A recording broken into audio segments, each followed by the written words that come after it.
Assalamualaikum warahmatullahi wabarakatuh. Alhamdulillah wassalatu wassalamu ala Rasulillah wa ala alihi wa sahbihi wa man wala. Jadi alhamdulillah, syukur kepada Allah kerana hari ini kita masih lagi diberi kesempatan untuk bernafas. Alhamdulillah. Ustaz tak nak buang masa, Ustaz nak pendekkan pelajaran kita pada minggu ini ataupun pada hari ini. Hari ini Ustaz akan ajar mata pelajaran Sirah tahun 4. Tajuk yang pertama dalam mata pelajaran sirah ni, kita akan belajar mengenai peristiwa penurunan wahyu di Gua Hira. Okey. Bila sebut tentang tajuk ni, kita kena ingat dulu, kena tahu dulu. Penurunan wahyu. Wahyu tu apa? Apa yang diturunkan? Pertama sekali, wahyu tu ialah Al-Quran. Wahyu Al-Quran yang diturunkan kepada siapa? Kepada Nabi Muhammad sallallahu alaihi wasallam. Okey. Siapa yang menyampaikannya? Jibril, malaikat Jibril alaihi salam. Kena letak dulu, kena tahu dulu supaya kita dapat gambaran. Okey. Bermula dengan slide yang pertama. Awak boleh tengok nanti ada kat sebelah ni. Okey. 1 2 3 tu ada slide peristiwa penurunan wahyu. Okey. Seterusnya, bagaimana, bilakah dan di manakah peristiwa penurunan wahyu ini berlaku? Okey. Senang saja. Mula-mula kisah dia bermula daripada bila mana Allah Subhanahu Wa Taala memberi ilham kepada Nabi Muhammad sallallahu alaihi wasallam. Okey, bila Ustaz selawat, awak pun kena turut berselawat. Okey. Allah Subhanahu Wa Taala ilhamkan kepada Nabi Muhammad sallallahu alaihi wasallam supaya pergi beruzlah. Beruzlah ni apa? Mengasingkan diri. Nabi Muhammad sallallahu alaihi wasallam pergi beruzlah di Gua Hira, satu gua di mana ianya terletak di Jabal Nur. Jabal ni maksud dia ialah Bukit Nur. Satu gua bernama Gua Hira terletak di atas Bukit Nur ataupun Jabal Nur. Nabi Muhammad pergi ke situ mengasingkan diri daripada masa tu siapa? Masa tu orang-orang jahiliyah, Arab jahiliyah hidup masa tu. Mereka memang suka membuat kerosakan. Jadi Nabi pergi beruzlah di Gua Hira. Okey.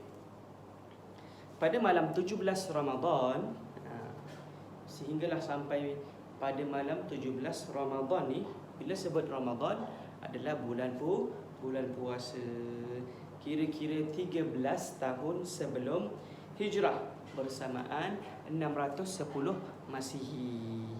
Malaikat Jibril datang kepada Nabi Muhammad sallallahu alaihi wasallam. Malaikat Jibril datang. Ada banyaklah. Nanti Ustaz sambung cerita lagi. Sabar, malaikat Jibril datang. Kau boleh bayangkan sendiri. Nabi berada dalam gua berzikir kepada Allah. Lepas tu tiba-tiba malaikat Jibril datang. Kejut tak Nabi? Terkejut tak? Mestilah terkejut. Malaikat Jibril datang. Dan malaikat Jibril menyuruh Nabi Muhammad sallallahu alaihi wasallam membaca Al-Quran. Nabi Muhammad sallallahu alaihi wasallam bagi tahu dekat Jibril, baginda bagi tahu yang baginda tidak tahu membaca. Okey. Nabi Muhammad tidak tahu membaca. Jadi selepas itu Jibril alaihissalam ni, malaikat Jibril ni, dia tengok Nabi dalam keadaan yang takut dan gemetar. Jadi Jibril alaihissalam ni memeluk Nabi Muhammad sebanyak 3 kali, tujuannya untuk menenangkan baginda. Jadi bila Nabi tenang tu, bila Nabi Muhammad sallallahu alaihi wasallam dah kembali tenang, dah relax dah, lepas tu Jibril pun membaca Al-Quran dan diikuti dengan Nabi Muhammad sallallahu alaihi wasallam. Jibril baca, Nabi ikut. Okey, pertanyaan dia sekarang, surah apa adalah surah ataupun wahyu yang pertama diterima oleh baginda Rasulullah? Siapa tahu boleh jawab. Jawapan dia ialah surah Al-Alaq. Surah Al-Alaq ada dalam juzuk yang ke-30 dalam Al-Quran. Daripada surah ini Jibril alaihissalam mengajarkan kepada Nabi 5 ayat yang pertama daripada surah ini. 5 ayat pertama. Okey. Sama-sama kita baca, saya pun baca juga. A'udzubillahi minasyaitonirrajim. Bismillahirrahmanirrahim. Iqra' bismi rabbikal ladzi khalaq. Khalaqal insana min 'alaq. Iqra' wa rabbukal akram. Alladzi 'allama bil qalam. 'Allamal insana ma lam ya'lam. Sadaqallahul 'azim. Okey, yang bermaksud bacalah dengan menyebut nama Tuhanmu yang menciptakan. Dia telah menciptakan manusia daripada segumpal darah. Bacalah dengan Tuhanmu yang paling pemurah. Bacalah dan Tuhanmu yang paling pemurah, yang mengajar manusia dengan perantaraan kalam. Dia mengajarkan kepada manusia apa yang tidak diketahuinya. Jadi kat sini Allah Subhanahu Wa Taala bagi tahu dalam surah ni segala ilmu itu bermula dengan bacaan. Tak ada orang tiba-tiba dia apa, satu ilmu ni, satu pengetahuan ni dia tiba-tiba macam tiba-tiba dapat. Tak ada orang bagi tahu kan. Tak ada. Semuanya bermula daripada bacaan. Kalau awak kata kawan awak kongsi ilmu dengan awak kan, bagi tahu satu ilmu, katakan tak kisahlah ilmu apa, tapi awak pun tahu, awak tahu daripada dia. Dia tahu daripada mana? Dia pun tahu daripada kawan dia. Kawan dia tahu daripada mana? Kawan dia mestilah tahu daripada seseorang, ataupun dia kawan dia tu yang dapat ilmu tu daripada hasil bacaan. Kalau orang banyak baca Quran, dia akan ada banyak ilmu tentang agama. Banyak benda boleh kita jumpa dalam Al-Quran. Okey. Sudah selesai ayat 1 hingga 5. Jadi seterusnya,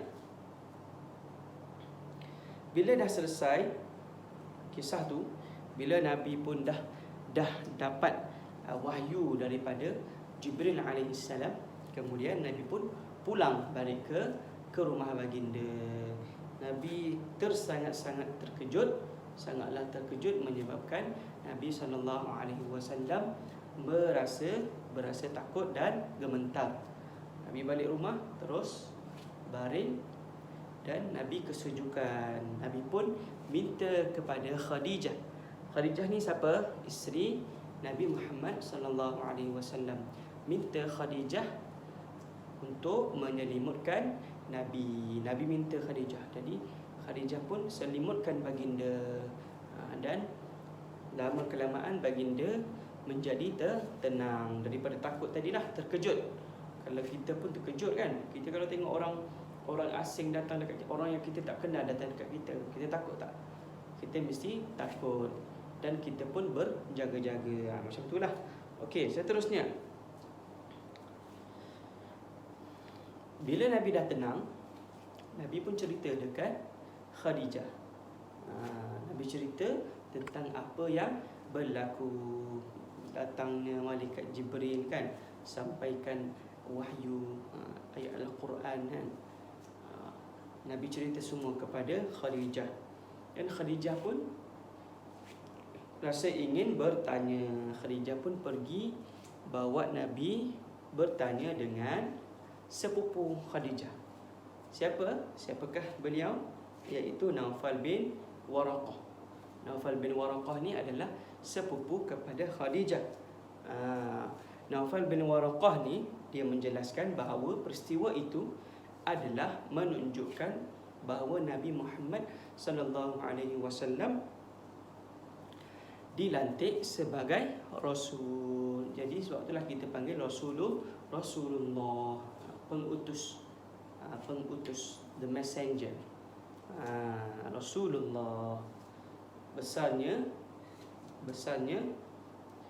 tingginya darjat Nabi Muhammad sallallahu alaihi wasallam. kita adalah umat Nabi Muhammad sallallahu alaihi wasallam. Jadi Waraqah bin Nawfal ni bagi tahu yang Nabi Muhammad dilantik sebagai Rasulullah. Okey. Sudah habis untuk minggu ni. Jadi Ustaz straight to the point je. Ustaz cakap, Ustaz nak pendekkan. Okey. Tugasan minggu ini bermula daripada 26 hari bulan 1 sehingga 28 hari bulan 1. Ustaz nak semua murid-murid salin semua slide yang Ustaz tunjuk ni. Nanti Ustaz akan bagi dalam grup. Nanti awak salin, lepas tu awak baca, lepas tu fahamkan balik cerita ni, ikut dia punya jalan cerita. Lepas tu awak hafal bagaimana peristiwa ni boleh berlaku kan, bila berlaku. 17 Ramadan ni, kalau kita perhati pada bulan puasa, apa biasa orang buat? 17 Ramadan ni biasanya ada orang buat majlis apa? Majlis khatam Quran, macam-macam ada. Sempena bacaan Al-Quran. Kenapa ada orang buat macam tu? Sebabnya hari itu adalah hari penurunan Al-Quran. Sebab itulah dipanggil Nuzulul Quran, hari Nuzulul Quran. Hari itulah Quran diturunkan kepada Nabi Muhammad sallallahu alaihi wasallam untuk disampaikan kepada seluruh umat manusia. Macam tu. Okey. Saya rasa cukup saja untuk kali ini, dah cukup sudah. Jadi itu saja. Segala yang baik datang daripada Allah Subhanahu wa taala dan segala yang buruk itu datang daripada kelemahan diri Ustaz sendiri. Apa yang Ustaz pelajari, suka Ustaz berkongsi dengan anak-anak murid semua. Mudah-mudahan apa yang Ustaz kongsi ini menjadi satu ilmu baru bagi murid-murid semua dan boleh ambil iktibar daripada kisah-kisah, terutama sekali daripada kisah Nabi kita Rasulullah sallallahu alaihi wasallam. Saya akhiri, wabillahi taufiq wal hidayah. Wassalamualaikum warahmatullahi wabarakatuh. Assalamualaikum.